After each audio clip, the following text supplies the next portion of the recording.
नमस्कार दोस्तों, the vision academy के यूट्यूब चैनल में मैं ब्रजेश सिंह आप सभी का हार्दिक स्वागत और अभिनंदन करते हैं। हम लोगों ने हिंदी में वर्णमाला चैप्टर पढ़ रहे थे।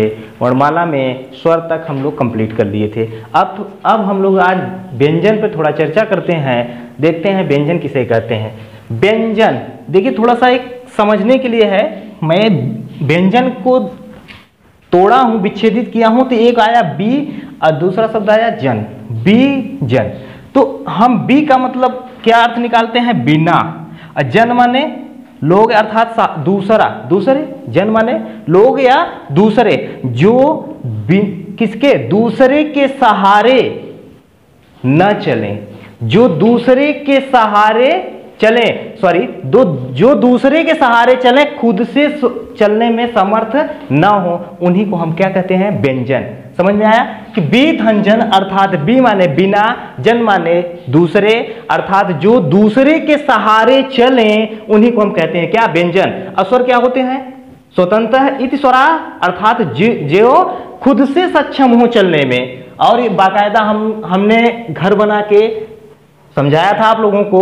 तो वे वर्ण जो स्वर के सहारे उच्चारित किए जाते हैं, उन्हीं को हम व्यंजन वर्ण कहते हैं। जैसे अगर हम कहें कि व्यंजन वर्णों को हम लिख सकते हैं लेकिन हम उच्चारण नहीं कर सकते। जैसे हमने बोला क, ये क है, लेकिन यहां स्वयं में व्यंजन शुद्ध व्यंजन नहीं है। अगर हम कहें इसे शुद्ध व्यंजन करिए तो आपका क्या कहेंगे कि सर अब यह शुद्ध व्यंजन वर्ण हुआ कि नहीं हुआ?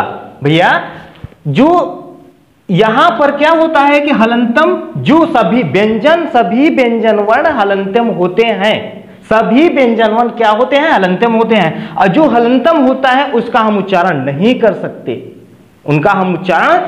सकते, इसीलिए उनका उच्चारण करने के लिए किसी न किसी का सहारा लेते हैं। और सहारा किसका लेंगे? हम दो ही भाई हैं, एक है स्वर, दूसरे हैं व्यंजन। तो भाई अब इनका उच्चारण करने के लिए हम किसका सहारा लेंगे? बड़े भाई साहब के पास जाएंगे, तो किसका? स्वर का। तो यहां पे जैसे हमने ले लिया अ, ठीक, लेकिन व्यंजन वर्ण ऐसे इनकी नेचर है, इनकी प्रकृति है कि जिसके साथ मिलते हैं उसी के साथ व्यवहार करते हैं। आज के समाज की तरह नहीं, आप ही का खाया, पीठ पीछे आप ही का क्या करते हैं? चाकू घोंपते हैं ना, तो ऐसा नहीं करते। अगर इन्होंने अ के साथ मिले तो ये कहेंगे क्या? हम भैया अब हो गए क, तो इनका उच्चारण हम कैसे करेंगे? क। तो लास्ट में क्या आ रहा है भैया? यहाँ पे आ रहा है ना। अगर हम कहें हलंतम के साथ अगर हम कहें उ मिले तो यहाँ पे क्या कहेंगे हम भैया? ये कु है, बोलेंगे ना कु है। तो ये देखिए, अगर ई के साथ मिलेगा तो की, ए के साथ मिलेगा के, ओ के साथ मिलेगा को, तो जिसके साथ भी मिलते हैं उसी के साथ व्यवहार भी करते हैं। यह इसका नेचर बहुत अच्छा नेचर है। ठीक, जिसका नमक खाया उसका जरूर कुछ न कुछ अदा किया। तो ये व्यंजन होते हैं। ठीक, जैसे यहाँ पे क धन अ बराबर क, ख धन हलंतम, इसका हम उच्चारण नहीं कर सकते, लेकिन हलंतम है। हलंतम ह धन अ बराबर ख। ठीक, इनकी कुल संख्या 33 होती है जिनका हम उच्चारण करते हैं, जिनका हम उच्चारण करने में प्रयोग करते हैं, वो 33 होती हैं। अब कहीं कहेंगे सर 33 कैसे होती हैं? तो उसको हम आगे देखते हैं। अभी आगे जब इसमें जोड़ दिया जाएगा किसको? संयुक्त को, श्रिप्य को, तो ज्यादा हो जाती है। लेकिन उच्चारण करने में मुख्य रूप से हमें कितनी संख्याएं हैं? 33 हैं। इन 33 व्यंजनों को 3 भागों में बांटकर, डिवाइड करके, वर्गीकरण करके हम लोग अध्ययन करते हैं। तो पहला क्या है? स्पर्श व्यंजन, दूसरा है अंतस्थ व्यंजन और तीसरा ऊष्म व्यंजन। तो व्यंजन वर्णों को मुख्य रूप से 3 भागों में बांटा गया है। तो स्पर्श, एक शब्द आता है स्पर्श। स्पर्श का अर्थ क्या होता है? स्पर्श का मतलब ये होता है छूना, स्पर्श कर रहा है ना, कहते हैं ना कि स्पर्श मत करिए हमें। ठीक, तो वही शब्द है स्पर्श माने छूना। अर्थात इनकी परिभाषा क्या बन जाएंगी? वे वर्ण जिनका उच्चारण करते समय हमारी जिह्वा क्या करेगी? छुएगी किसको? मुख गुहा के अलग अलग स्थानों को स्पर्श करती है, उन्हीं को हम स्पर्श व्यंजन कहते हैं। ठीक, तो पहले ठीक है, देखते हैं पहला इसमें क्या है व्यंजन? स्पर्श व्यंजन। ठीक है, स्पर्श व्यंजन वर्ण। अब ये क्या होते हैं, स्पर्श का मतलब क्या होता है, छूना। तो छूते हैं, किसको छूते हैं, किसको छूते हैं, मुख गुहा के अलग अलग स्थानों को, जैसे कंठ, तालु, मूर्धा, दंत और ओष्ठ को स्पर्श करते हैं। तो इनकी परिभाषा बनती है, वे व्यंजन वर्ण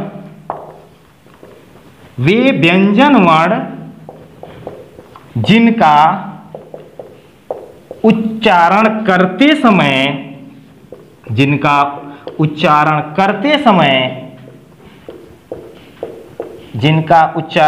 समय हमारी जिह्वा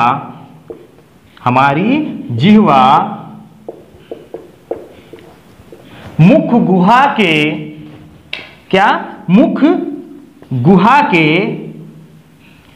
गुहा के अलग अलग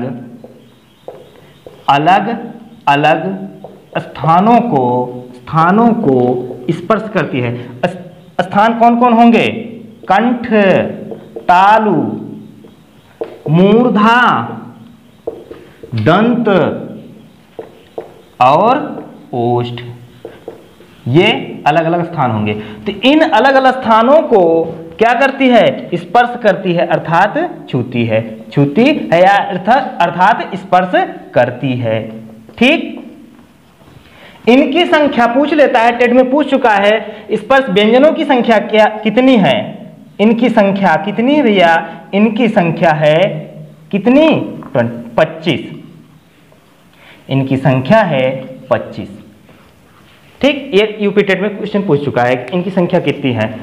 तो स्पर्श व्यंजन किसे कहते हैं, समझ में आ गया, वे व्यंजन वर्ण जिनका उच्चारण करते समय हमारी जीवा मुख गुहा के अलग अलग स्थानों को स्पर्श करे, उसी को हम स्पर्श व्यंजन कहते हैं। ठीक, इनकी संख्या कितनी होती है, 25 होती है। इनका दूसरा नाम एक और है, वर्गीय व्यंजन। इनका दूसरा नाम क्या है, वर्गीय व्यंजन। अब देखते हैं इसमें कितनी वैज्ञानिकता है, क्यों कहा जाता है वर्गीय व्यंजन। वर्गीय व्यंजन इन्हें क्यों कहा जाता है, क्योंकि जब इनको हम रचना की जाती है अर्थात इनको लिखा जाता है तो एक वर्ग का आकार बनता है। क्यों कहा जाता है, क्योंकि जब इनकी रचना की जाती है अर्थात इन्हें लिखा जाता है तो किस प्रकार का आकार बनता है, वर्ग के आकार का। देखते हैं,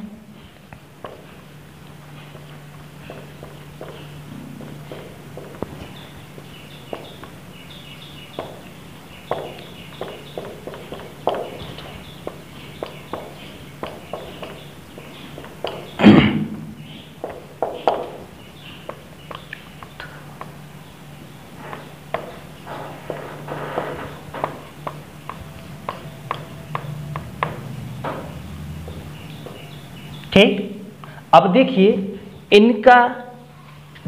एक वर्ग बन रहा है कि नहीं, देखिए एक वर्ग का आकार बना, यही कारण है, देखिए एक वर्ग बना, यही कारण है जो इन्हें कहा जाता है वर्गीय व्यंजन वर्ण। वर्गीय व्यंजन क्वेश्चन पूछ सकता है, वर्गीय व्यंजन है, अब इनमें से इन 25 वर्णों में से किसी को दे दिया और कुछ अंतस्थ से दे दिया, कुछ उसमें से दे दिया, तो आप क्या करोगे, इन्हीं वर्णों को आप सही मानोगे। तो आप समझ गए वर्गीय व्यंजन क्यों कहा जाता है, क्योंकि इनका जब रचना की जाती है तो किस प्रकार का रचना हो जाती है, वर्ग के आकार की। ठीक, अब आगे देखते हैं अंतस्थ। एक शब्द आता है अंतस्थ, इसमें किसी को दिक्कत तो नहीं होगी। अंतस्थ देखते हैं, दूसरा अंतस्थ। अंतस्थ से एक बात समझ में आती है कि इसी तरह एक शब्द होता है मध्यस्थ। मध्यस्थ होता है, अंतस्थ की तरह एक मध्यस्थ होता है। अब मध्यस्थ क्या होता है, दो लोगों के बीच की कड़ी, अर्थात दो लोगों के बीच का समझौता कराने वाला। ठीक, तो यह मध्यस्थ है, यह क्या है, अंतस्थ है, क्या है, मध्यस्थ है। किसके बीच का, मध्यस्थ है किसके बीच का, तो भैया स्वर और व्यंजन के बीच का क्या है, स्वर और व्यंजन के बीच का क्या है, यह मध्यस्थ है। अर्थात वे व्यंजन वर्ण जो न तो स्वर हो और ना ही व्यंजन हो, क्या कहलाते हैं, अंतस्थ व्यंजन कहलाते हैं। वे व्यंजन वर्ण जो न तो स्वर हो और न तो व्यंजन हो, वे क्या कहलाते हैं, अंतस्थ। ठीक, अब व्यंजन की अंतस्थ की परिभाषा क्या होगी, जिनका उच्चारण करते समय हमारी जिह्वा मुख गुहा के अलग अलग स्थानों को आंशिक रूप से छुए, आंशिक रूप से छूती है, उन्हीं को अंतस्थ व्यंजन कहा जाता है। आंशिक रूप से न के बराबर छूती है, उसी को हम अंतस्थ व्यंजन कहा जाता है। ये अंतस्थ व्यंजन क्या है, कौन कौन है, तो ये भैया है य, र, ल और व, ये छह। इन्हीं को कहा जाता है अर्धस्वर। इन्हीं वर्णों को क्या कहा जाता है, अर्धस्वर वर्ण। अर्धस्वर वर्ण मुख्य रूप से, अगर मुख्य रूप से कहा जाए तो मुख्य विशेष रूप से य और व को अर्धस्वर कहा जाता है। क्या कहा जाता है, अर्धस्वर। य और व को क्या कहा जाता है, अर्धस्वर कहा जाता है। इनकी संख्या कितनी है, 4 है। ठीक, अब बात आती है ऊष्म, ऊष्म व्यंजन वर्ण। तीसरे आ जाते हैं क्या, ऊष्म व्यंजन वर्ण। ऊष्म से एक शब्द आता है क्या, ऊष्मा। एक शब्द आता है क्या, ऊष्म से एक शब्द क्या आता है, ऊष्मा। तो बस उसी को पकड़ लीजिए, ऊष्मा को, और आपका ऊष्म व्यंजन कंप्लीट हो जाएंगे। देखते हैं, जिन व्यंजन वर्णों का उच्चारण करते समय हमारी मुख गुहा से क्या निकले, गर्म वायु निकले। क्या निकले, गर्म वायु निकले, उन्हीं को हम ऊष्म व्यंजन वर्ण कहते हैं, ऊष्म व्यंजन वर्ण कहते हैं। ठीक, तो ये है ऊष्म। ऊष्म, इससे एक शब्द आया क्या, ऊष्मा आया, ऊष्मा। ऊष्मा, ऊष्मा शब्द से, ऊष्मा का अर्थ होता है क्या, गर्मी, एनर्जी, गर्मी। ये गर्मी शब्द से, तो इसकी परिभाषा क्या बनी, वे व्यंजन वर्ण जिनका उच्चारण करते समय हमारी मुख गुहा से क्या निकले, गर्म हवा निकले। क्या निकले, गर्म वायु निकले, गर्म वायु निकले, उन्हीं को हम ऊष्म व्यंजन वर्ण कहते हैं। इनकी ये कौन कौन से व्यंजन वर्ण हैं, श, श और ह। अब बात एक समझ में आई होगी कि ये स तीनों स ही हैं, तो ये 3 स हैं, तो एक ही स से काम क्यों नहीं चल गया। लेकिन इन तीनों का अलग अलग नाम है, अलग अलग कार्य है। इसको कहते हैं, क्या कहते हैं, तालव्य श। तालव्य श, इसे कहते हैं मूर्धन्य श, मूर्धन्य श, इसे कहते हैं दांती श, दांती स, और ये ह है। ठीक, तो ये तालव्य श। तालव्य श क्यों कहा जाता है, क्योंकि इस स का उच्चारण जो होता है तालु से होता है। जब इस स का हम उच्चारण करते हैं तो कहां से करते हैं, तो हमारी जिह्वा कहां स्पर्श करती है, तालु को। और ये स का उच्चारण करते हैं तो हमारी जो जिह्वा है मूर्धा को छूती है, और इस स का उच्चारण करते समय हमारी जिह्वा दंत को छूती है। इसलिए इनके अलग अलग नाम हैं, अलग अलग कार्य हैं। जैसे हम उच्चारण करके दिखाते हैं आपको, श, स, तीनों में देखा होगा, श, स और स, तीनों का अलग अलग आप ध्वनि निकलती है। अब बात आई, ये तो मुख्य रूप से व्यंजन के भेद हो गए, लेकिन अभी 2 और हैं जिनको हम लिखने में, लेखन कार्य में प्रयोग करते हैं। तो उन्हें के देखते हैं कौन कौन है। अगला संयुक्त व्यंजन वर्ण। अब बात आई संयुक्त। संयुक्त से सीधी सी बात, एक बात निष्कर्ष निकलता है, संयुक्त माने मेल। संयुक्त का मतलब होता है मिलना। अब मिलकर जो बना है उसी को संयुक्त कहेंगे। अब किससे मिलके बना है, तो व्यंजन हम पढ़ रहे हैं तो व्यंजन से ही मिलके बना होगा संयुक्त, संयुक्त व्यंजन। ठीक भैया, संयुक्त व्यंजन। अब बात आई संयुक्त व्यंजन। संयुक्त का मतलब होता है मेल।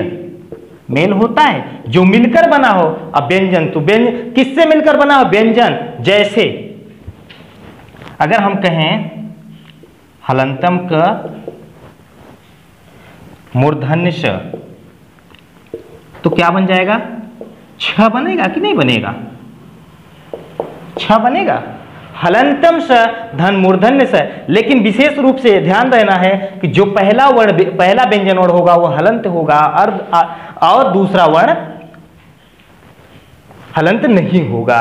ठीक, तो संयुक्त व्यंजन किसे कहते हैं? तो वे वर्ण जो दो व्यंजन वर्णों के मेल से उत्पत्ति होती है या बनता है, उन्हीं को हम कहते हैं संयुक्त व्यंजन वर्ण। ठीक, समझ में आया? वे व्यंजन वर्ण जिनका उत्पत्ति या जिनकी उत्पत्ति दो व्यंजन वर्णों से मिलकर होती है, उन्हीं को हम संयुक्त व्यंजन वर्ण कहते हैं। जैसे हलंतम त धन र, क्या बन जाएगा? त्र।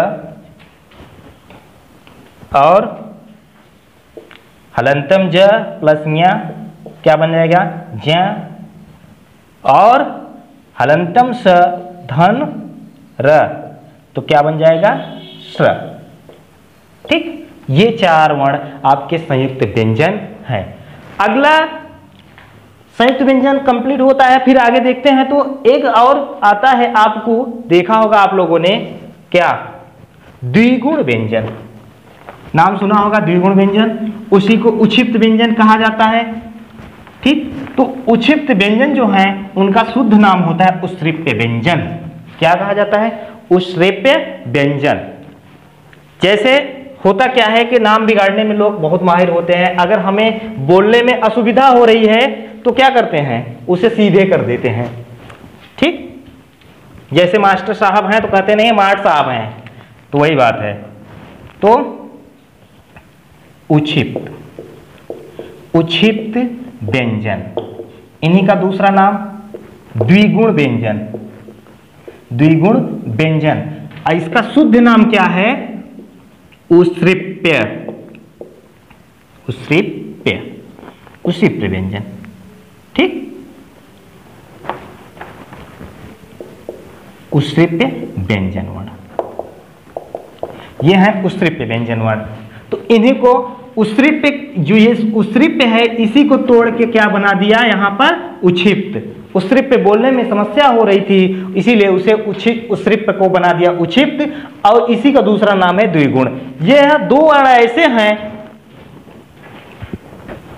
हाँ, इसकी परिभाषा जो होती है, वे वर्ण जिनका उच्चारण करते समय हमारी जिह्वा अचानक से उछाल ले, अचानक से उछाल ले। जैसे कहें अड़, बोल के देखिए, अड़ अढ़, अड़ अढ़, तो इसमें जिह्वा जो है अचानक से उछाल लेती है। तो वे व्यंजन वर्ण जिनका उच्चारण करते समय हमारी जिह्वा अचानक से उछलती है या अचानक से उछाल लेती है, उन्हीं व्यंजन वर्णों को हम कहते हैं उक्षिप्त व्यंजन, द्विगुण व्यंजन, उश्रिप्य व्यंजन। ठीक, कौन कौन होते हैं? अड़ और अढ़। और आप स्पर्श व्यंजन में इनको देखोगे, लेकिन वह किस रूप में होते हैं? ड और ढ। यहां देखिए स्पर्श व्यंजन में ड और ढ के रूप में प्रयोग हो रहे हैं, और यहां देखिए क्या हो रहे हैं? अड़ा और अढ़। ठीक, तो ये द्विगुण व्यंजन है, उक्षिप्त व्यंजन है, उश्रिप्य व्यंजन है। ठीक, तो ये रही आपका व्यंजन वर्ण। तो आप लोगों को अच्छा लगेगा वीडियो तो लाइक, सब्सक्राइब एंड शेयर जरूर करिएगा। थैंक यू दोस्तों।